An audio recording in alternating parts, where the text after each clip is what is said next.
Yes, y'all. Back again. It's the number one unprofessional sports podcast in the land. The fifth quarter brought to you by Flight Room TV. I am your host today, Remy Please. I am with P Shack. What's up, peoples? Say Al. Hey Al. What's going on, What's Al? happening? And yeah, let's jump into it. Week 5 recap. National Football League. What stood out? What are y'all carrying over to next week? What are y'all disappointed with? All the good stuff. All the good stuff. First, let me touch on Monday Night Football. Oh yeah, for sure. That shit is fresh in our heads. I mean, I just give kudos to my man Lamar. It was a hell of a comeback. They was down by 16, I believe, and they had to get 2 extra points, 2 touchdowns, All in the fourth. Yep. all in the fourth, and win in OT. So that was big. I mean, one thing that I see about his squad too, and I know he did this last year, but he goes to Andrews, the tight end, like when he's like third downs, like that Bama like gets like almost 80% of the damn catches. Like he goes to him like when he needs a clutch catch.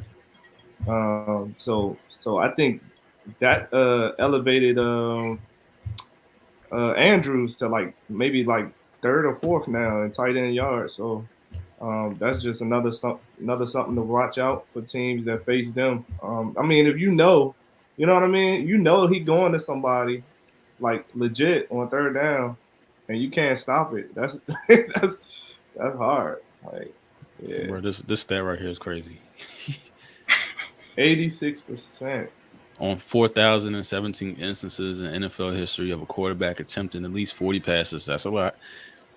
That's Monday night, crazy. Lamar Jackson completed 86% of his 43 passes, the highest completion percent of a quarterback ever. That's crazy. Ever, my guy. And don't forget, I don't know who it was, but somebody kept saying that the NFL had Lamar Jackson figured out this year. Yeah. Or this was they going to say be the it, year. yeah. This was It's going to been be the every year year. that they had him. This was going to be the year they figured him out.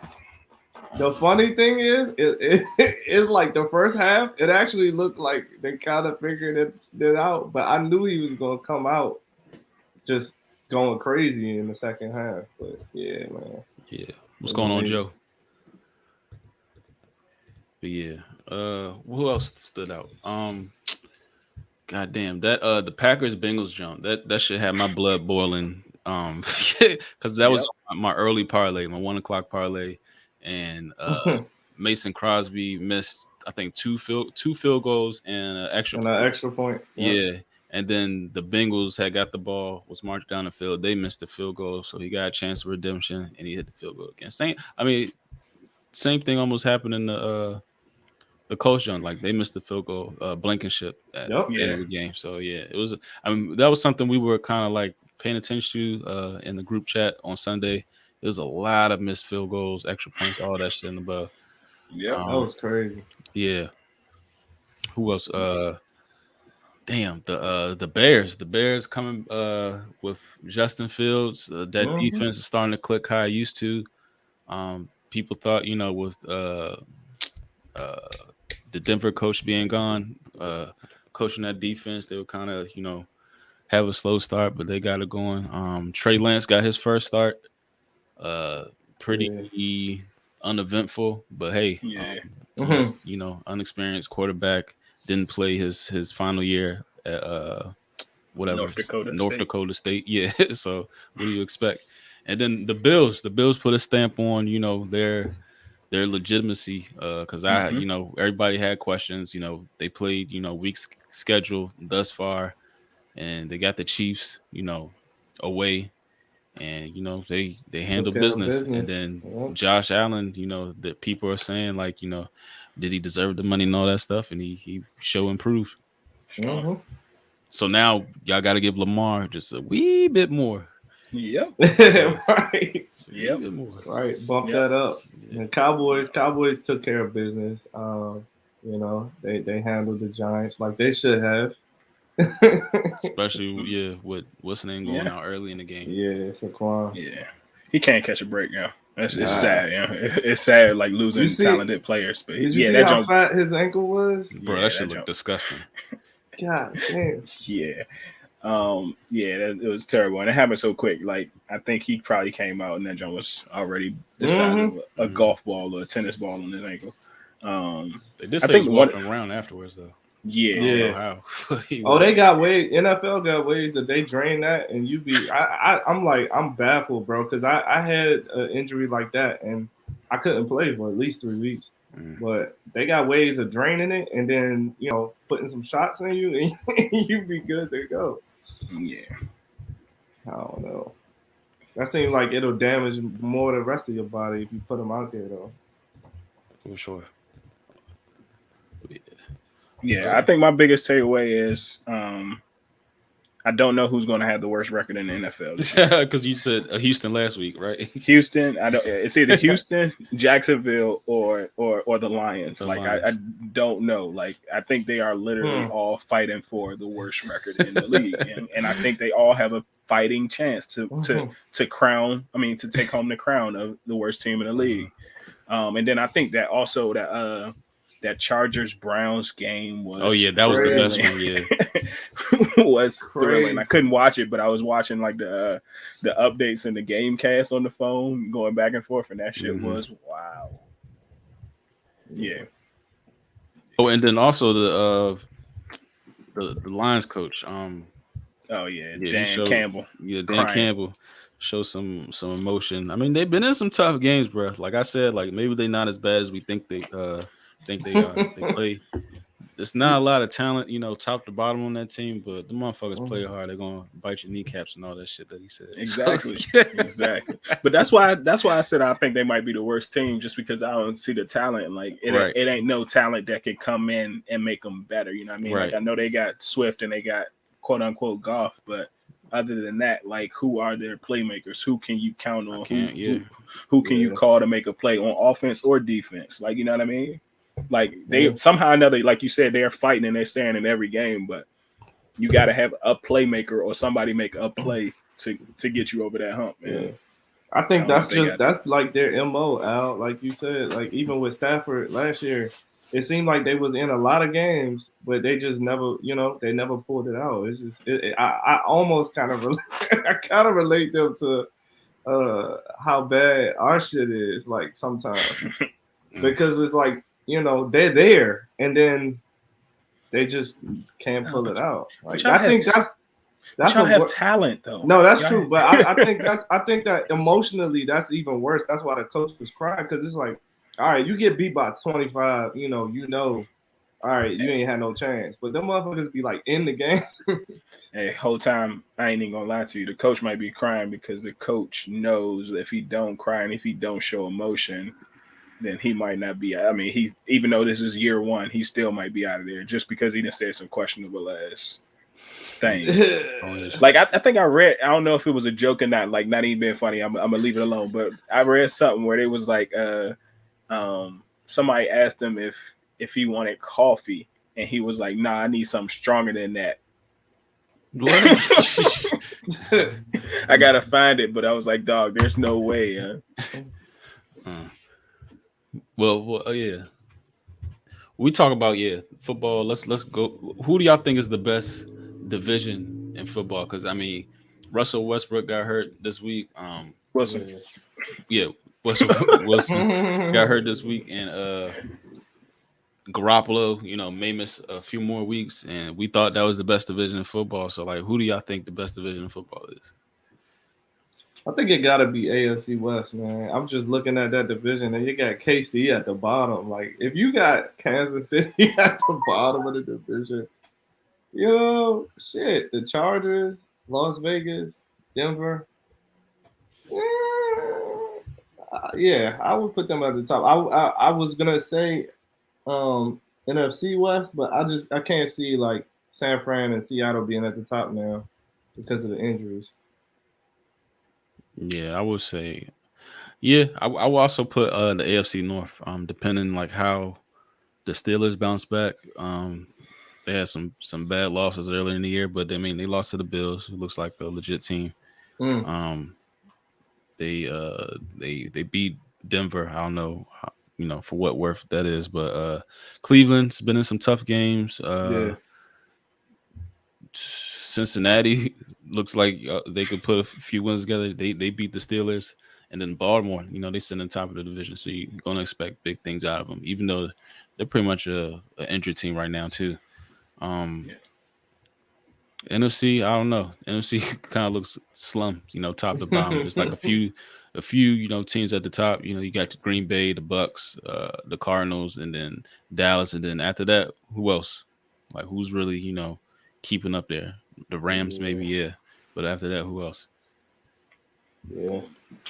I still don't believe in Green Bay yet because all their wins been like very Yeah, narrow. You yeah. know? But the wins a win, and Yeah. they got a quarterback that's going to guarantee you, on the last drive, he's going to make something happen. Yeah. Except they did lose Jair Alexander, and that might be for the Yeah, that'd year. be tough. Yeah. That might be tough. I'm gonna go with the AFC North, and then, like you said, I mean, top to bottom, like Pittsburgh, even with that defense, is at the bottom of the division right now. You got Cleveland, and then you got Cincy, and then Baltimore. But then and then on the NFC, I go NFC West too. Arizona 5-0, the Rams 4-1. And who knows? The Seahawks probably could have been 3-2, or I mean, those records could have been swapped in 3-2 and 3-2 for the Seahawks and the Rams had Russell Wilson that got hurt last week. But that injury definitely does play a big factor in how the longevity of them. But Gino came in, and I guess I mean it's backups.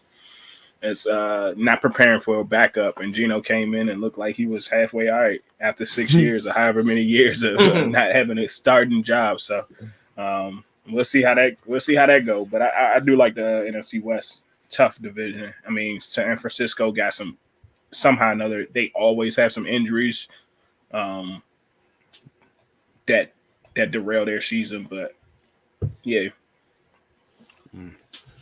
All right, so yeah, let's go ahead and jump into like our favorite teams. Let's get this shit over with because a L's a L.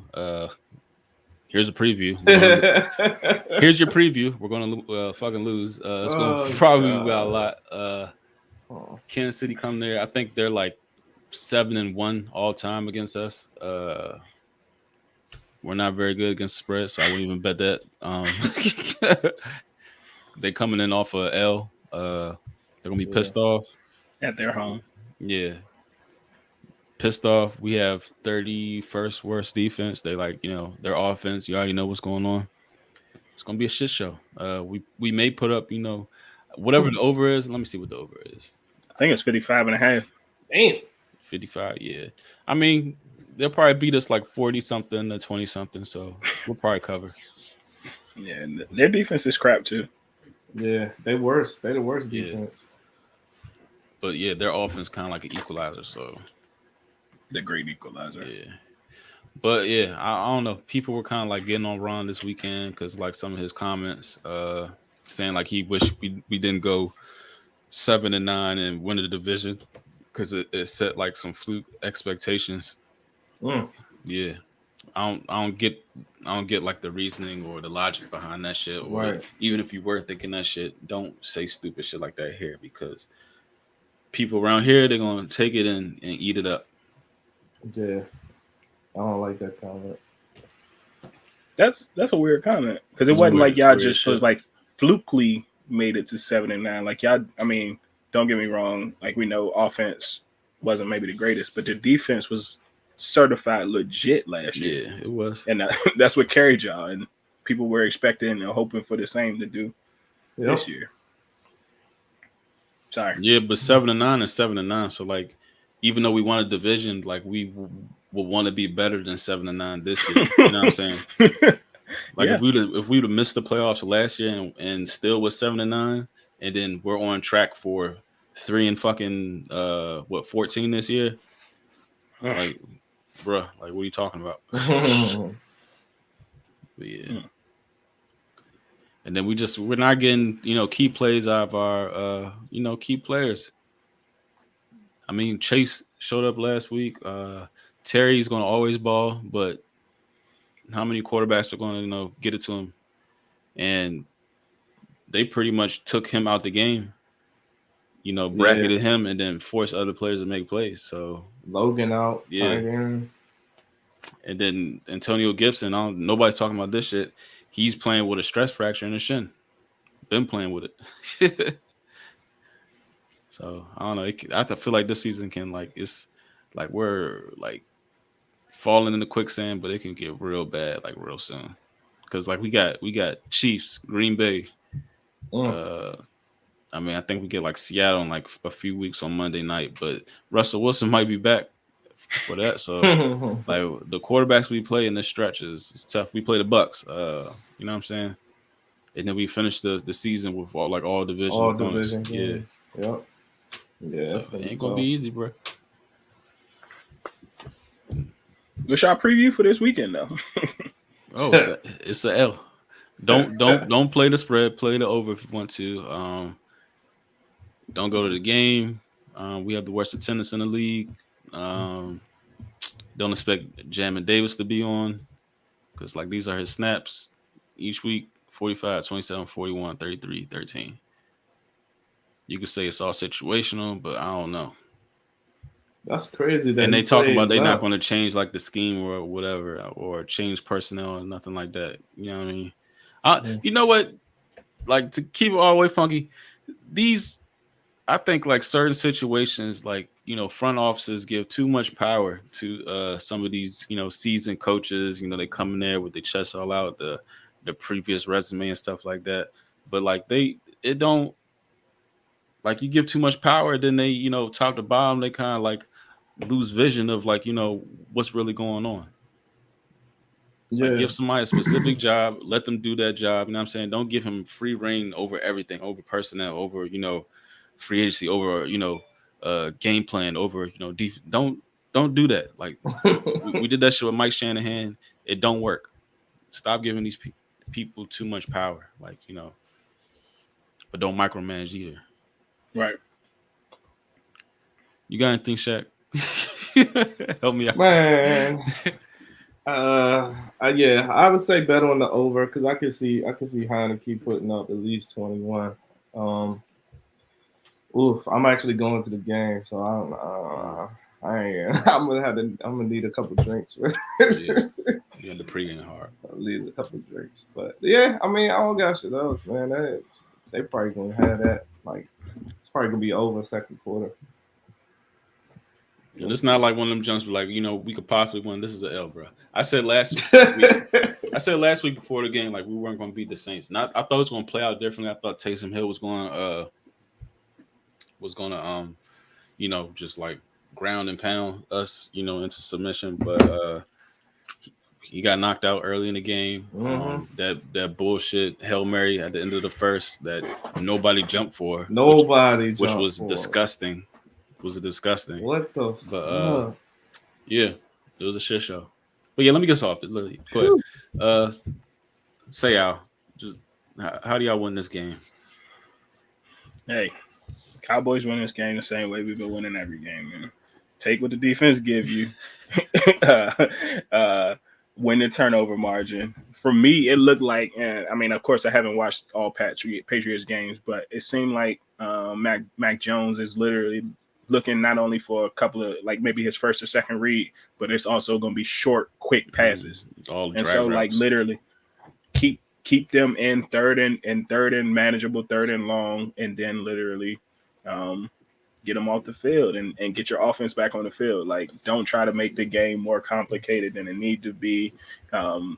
Literally just go with what's working. Like if they, as you see, if they keep two safeties high, keep two safeties deep, run the rock. If they bring them up, throw it. Like literally, just take what the defense give you and just try to be balanced, yo. And then also don't let like all right. It's a lot of talk, like, and I ain't even trying to be funny. It's a lot of talk about Cowboys being one of the best teams in the NFC and all this other good stuff right now. Don't let that shit get to your head. Like literally, just play ball. Like play one game at a time. That's it. I And I mean, because think you already know the Patriots are one of the best like teams to in terms of mindset where they probably game don't have plan and all any that. Yeah.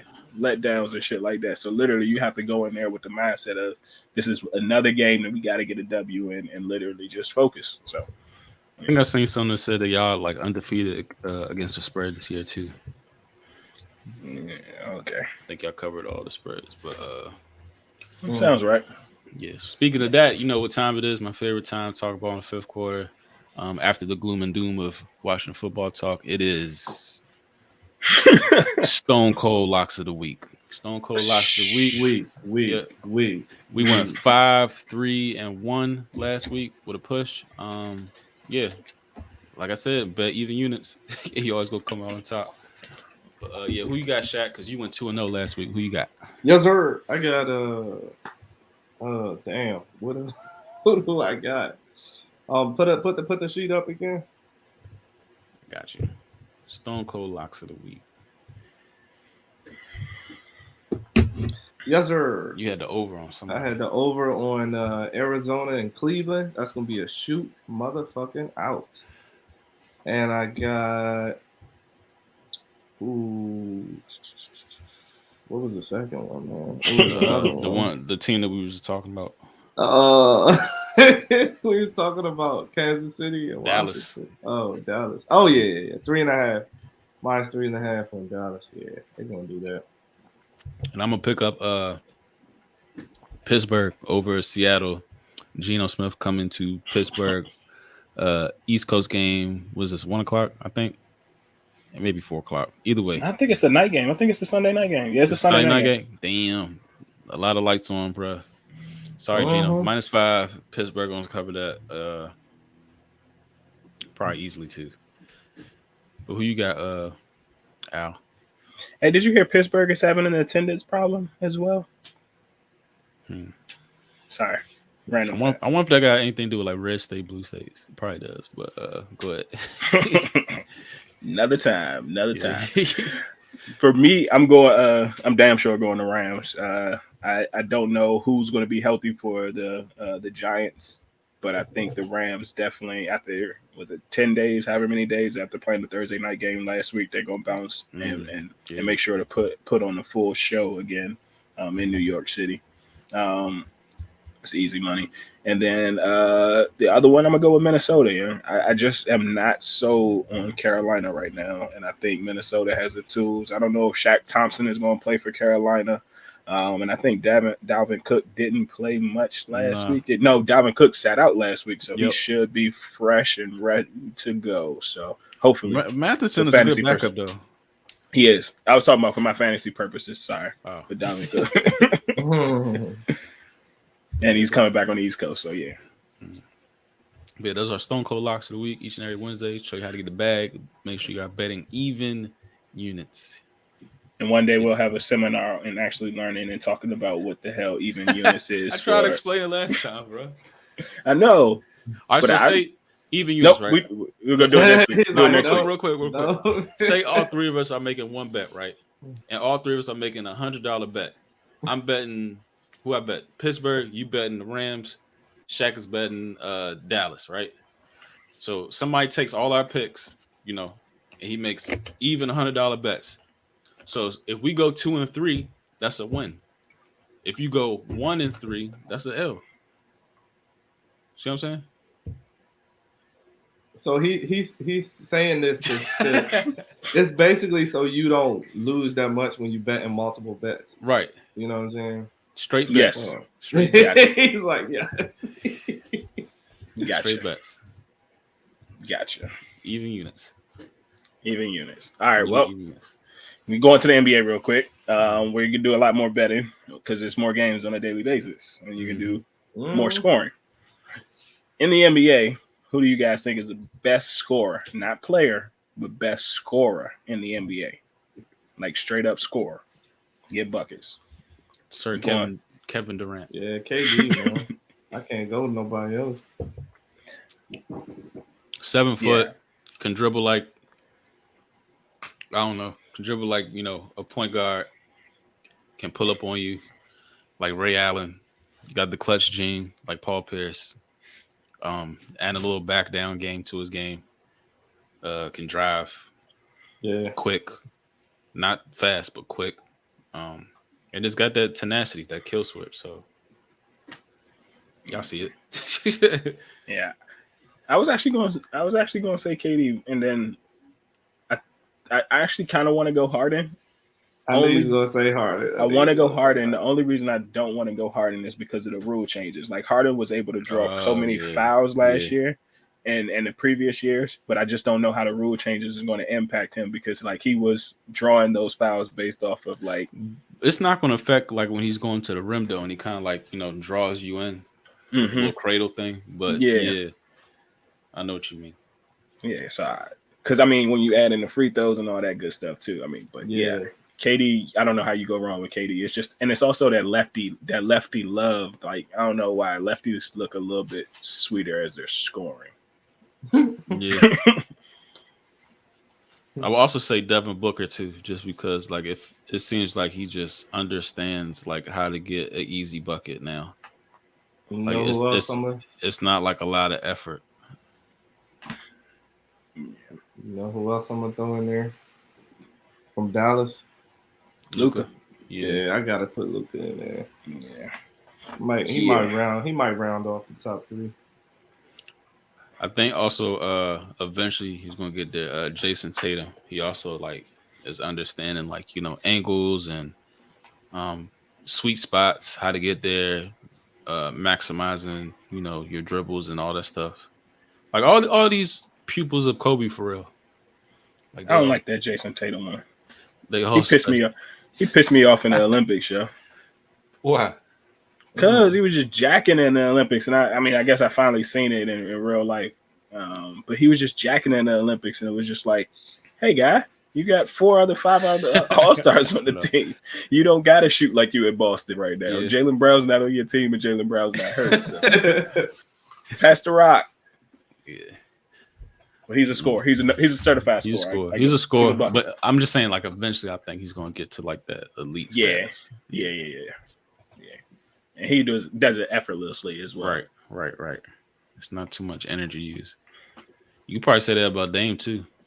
Yeah. I think it's just because he's a little bit smaller though. Right. So when he goes to the cup, it's a little bit more difficult to get that bucket.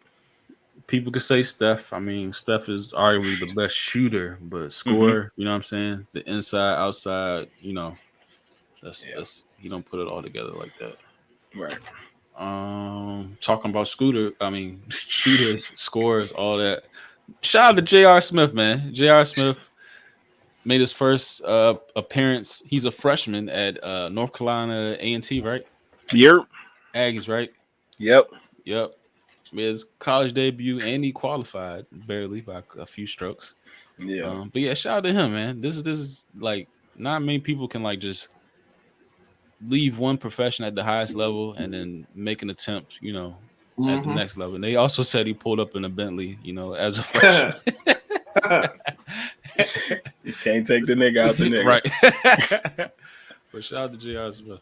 I had to say that. They say he got stung by did you see he got stung by Yeah, that's wild. Yep. But nah, shout out, definitely shout out. And he's wearing them Air Max 97s on the green. Yeah, man. Good guy. That's my guy, JR. Yep. He be having a little funny tweets too, because he'd be like, "Dog, like why y'all think I'm not doing work? Like I'm really enjoying my college experience." Like, but nah, that is definitely like motivational for some, especially like not only just like going back and getting that token degree or that doctorate or whatever like that a lot of people he skipped college altogether. It's not like he and then left his freshman year, right?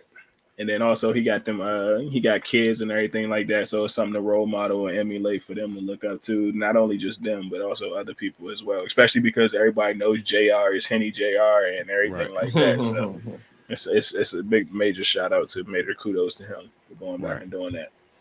Yeah, that's big. That's big. And shout out to North Carolina A&T. Shit. Right. Aggies. HBCU pride. Yep. So yeah, we're gonna leave it here. Shout out to him. Shout out to everybody watching this. Shout out to you if you're making the bag off them Stone Cold picks. Each and every Wednesday we are here live, Big Baby, on YouTube. And then you can watch it or listen to it afterwards. Spotify, Google, Radio, iTunes, all that good stuff. But yeah, each and every Wednesday, follow us over to the Flight Room Podcast, and then maybe some overtime after that. Peace, y'all. Peace.